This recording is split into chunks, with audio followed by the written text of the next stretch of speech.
IPL match number 44లో Rajasthan Royals Lucknow Super జెయింట్స్పై విజయం సాధించింది. ఫస్ట్ బ్యాటింగ్ చేసిన ఎల్ఎస్జీ 20 ఓవర్లో 196 రన్స్ చేసింది. ఇప్పటివరకు ఈ గ్రౌండ్లో చేసిన హై స్కోర్ 177గా ఉంది. 160+ రన్స్ లాంటి లో స్కోర్ను కూడా చాలాసార్లు డిఫెండ్ చేసుకున్న ఎల్ఎస్జీ ఈసారి 196 రన్స్ చేసి కూడా డిఫెండ్ చేసుకోలేకపోయింది. టాస్ గెలిచి బౌలింగ్ ఎంచుకున్న రాజస్థాన్ రాయల్స్ ఎల్ఎస్జీని బ్యాటింగ్కి ఆహ్వానించింది. ఓపెనర్స్గా కేఎల్ రాహుల్ ఇంకా క్వింటన్ డెకాక్ వచ్చారు. ఫస్ట్ 2 బాల్స్లో 2 4s కొట్టి మంచి టచ్లో కనబడిన క్వింటన్ డెకాక్ని తర్వాత బాల్కి ట్రెంట్ బౌల్ట్ క్లీన్ బౌల్ చేశాడు. దీంతో మొదటి వికెట్ 8 రన్స్కే పడిపోయింది. తర్వాత బ్యాటింగ్కి వచ్చిన స్టోయినిస్ సందీప్ శర్మ వేసిన లాస్ట్ బాల్ని ఆఫ్ డ్రైవ్ ఆడదాం అనుకున్నాడు. కానీ బాల్ బాగా ఇన్ స్వింగ్ అవడంతో స్టోయినిస్ క్లీన్ బౌల్డ్ అయ్యాడు. దీంతో 11 రన్స్కే 2 వికెట్లు పడిపోయాయి. తర్వాత వచ్చిన దేప్ కూడా కేఎల్ రాహుల్తో మంచి పార్ట్నర్షిప్ నెలకొల్పాడు. మొదట్లోనే 2 వికెట్లు పడిపోవడం వల్ల బ్యాటింగ్ స్లో అయిందనుకునేసరికి కేఎల్ రాహుల్ గేర్లు మార్చి ఆడాడు. దేప్ కూడా ఇంకా కేఎల్ రాహుల్ కలిపి 115 రన్స్ పార్ట్నర్షిప్ చేశారు. ఇద్దరు కూడా హాఫ్ సెంచరీలు పూర్తి చేసుకున్నారు. ఆ తర్వాత 13th ఓవర్లో దీప కూడా ఒక భారీ షాట్కి ట్రై చేసి క్యాచ్ ఇచ్చి అవుట్ అయ్యాడు. తర్వాత ఎల్ఎస్జీ అంటే కాస్త స్లో అయింది. స్ట్రాటజిక్ టైం తర్వాత బౌలింగ్కి వచ్చిన సందీప్ శర్మ నికోలస్ పోరల్ని అవుట్ చేశాడు. 18th ఓవర్లో అవేస్కాన్ బౌలింగ్కి వచ్చాడు.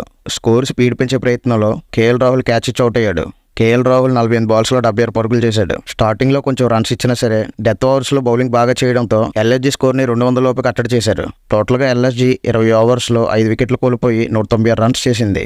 కానీ ఈ గ్రౌండ్లో చూసుకుంటే హైట్ చేజింగ్ స్కోర్ వచ్చి 177 మాత్రమే. 9.85 required run rate batting start చేసిన రాజస్థాన్ రాయల్స్కి ఓపెనర్స్ ఇద్దరు మంచి స్టార్ట్ ఇచ్చారు.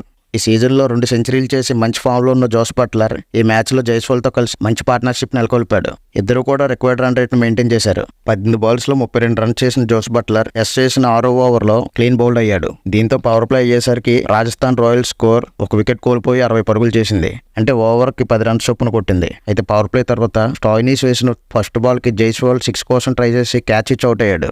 జైస్వాల్ 18 బాల్స్లో 24 రన్స్ కొట్టాడు.